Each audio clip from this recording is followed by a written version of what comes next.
करिश्मा जी, वाराणसी से। राधे राधे महाराज जी। महाराज जी, अगर गृहस्थ मार्ग भयभीत करने वाला लगे और भक्ति मार्ग में चलने का सामर्थ्य ना हो तो व्यक्ति को ऐसे में क्या करना चाहिए? दुचित कबों परितोष न लाही। चाहे जिस मार्ग में हो, कहीं भी हो, दुचित कबों परितोष न लाही। दो चित्त वाला कभी शांति आनंद को प्राप्त नहीं होता। पहली बात, गृहस्थ में भयावा कुछ नहीं है, कुछ नहीं भयावा है। भयावा है विरक्त में। मन काम सता रहा है, अब वो बार बार नाम जप से भी कंट्रोल में नहीं आ रहा है, हृदय जला रहा है, आकर्षण कर रहा है, अब ये भय है। मन लगता है कोई यार हमसे प्रेम से बात करे, भगवान तो बोल नहीं रहे, अब यहाँ किसी से प्रेम से बात करो तो फंस जाओगे, ये भी भयावा है।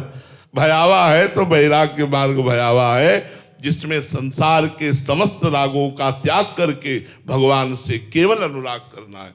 हमें लगता है गृहस्थ में जाना चाहिए, विरक्त में उसे जाना चाहिए जिसने जीवित मर जाए उलट याप में समाए, यह है दिलगिरी। जिंदा जो मरने के लिए तैयार, उसे वैराग्य में आना चाहिए।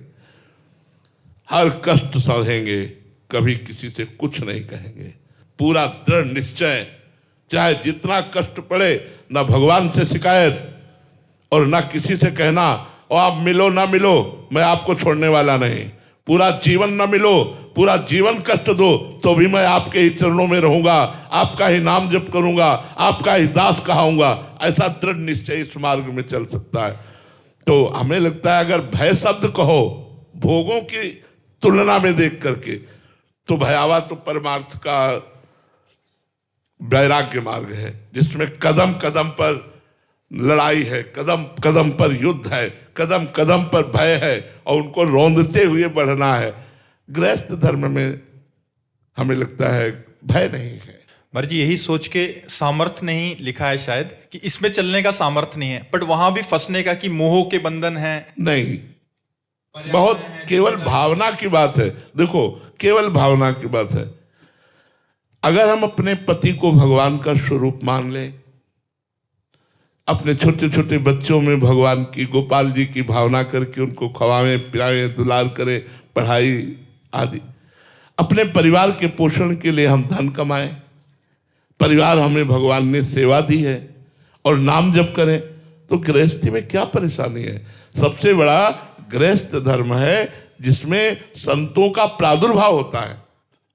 हम लोग कहाँ जन्मे हैं? गृहस्थ में ही तो जन्मे जितने संत हैं। हम लोगों को कपड़े कौन देता है? किसी न किसी रूप में आकर गृहस्थ रूप में भगवान हमें वस्त्र देते हैं, भगवान हमें पैसे देते हैं, भगवान हमें भोजन देते हैं, भगवान हमारी व्यवस्था कर रहे हैं। वो गृहस्थ रूपी भगवान।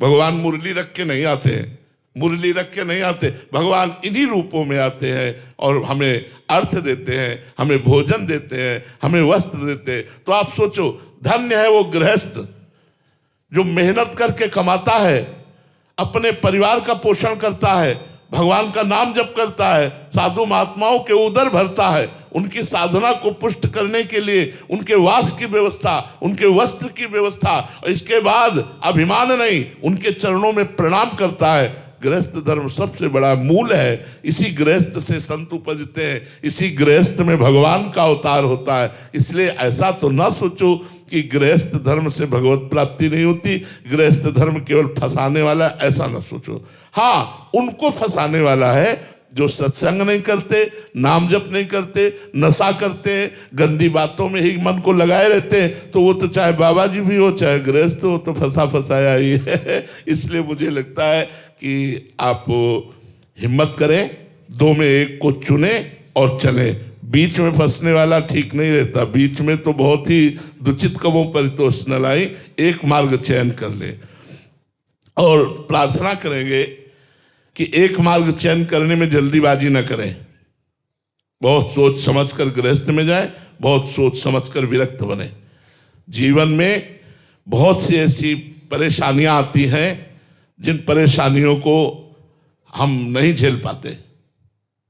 कभी कभी ऐसी स्थितियां आती हैं, तो भगवान ही केवल बचाते, चाहे गृहस्थ हो चाहे विरक्त हो।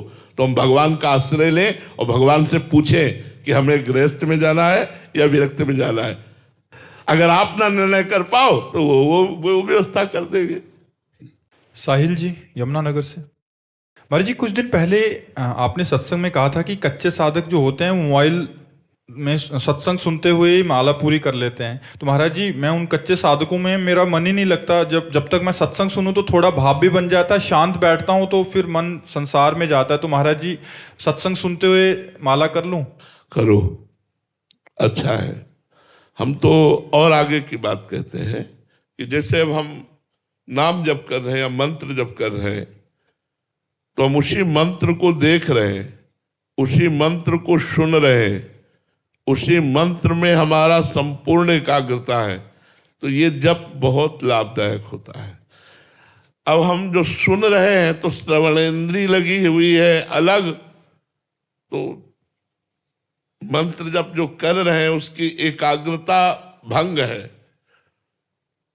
लाभ तो मिलेगा पर जो हमें विशेष लाभ लेना है उसके लिए हमें शांत, अब जो कमजोर साधन वाले होते हैं एकांत शांत होते ही मन चढ़ बैठता है, विषयाकार होने लगता है, उनको भय लगता है कि यार अगर अन्य आश्रय ने टीवी चला लिया या किसी से बात कर रहे हैं या कुछ क्रियाएं कर रहे हैं तो मन थोड़ा शांत रहता है।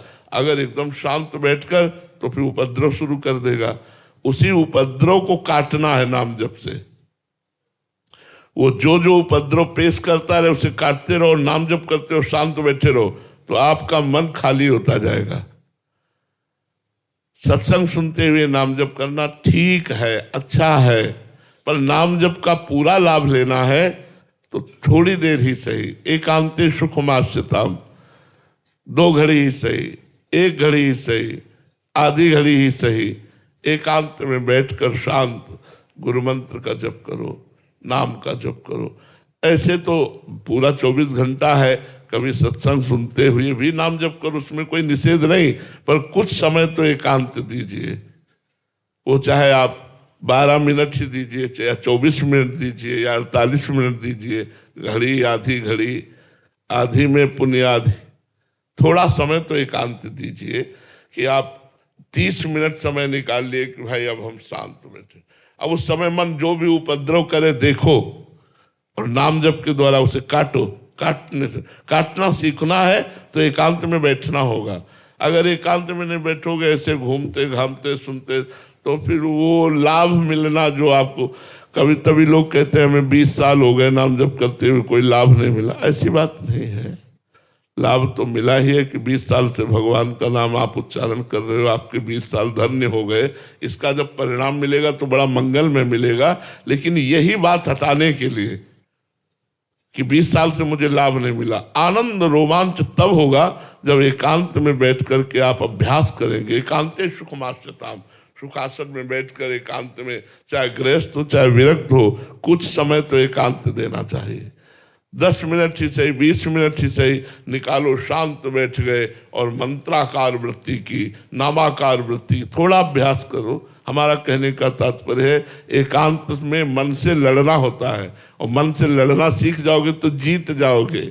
मन से लड़ना सीख जाओगे तो जीत जाओगे। आदमी डरता है इस मन से कि ये मन हमें बहुत भयभीत करता है, मन विषयाकार कर देता है, मन गंदी गंदी बातें लाता है। इसी को तो काटना है, हमें डरना नहीं, इसी को काटना है।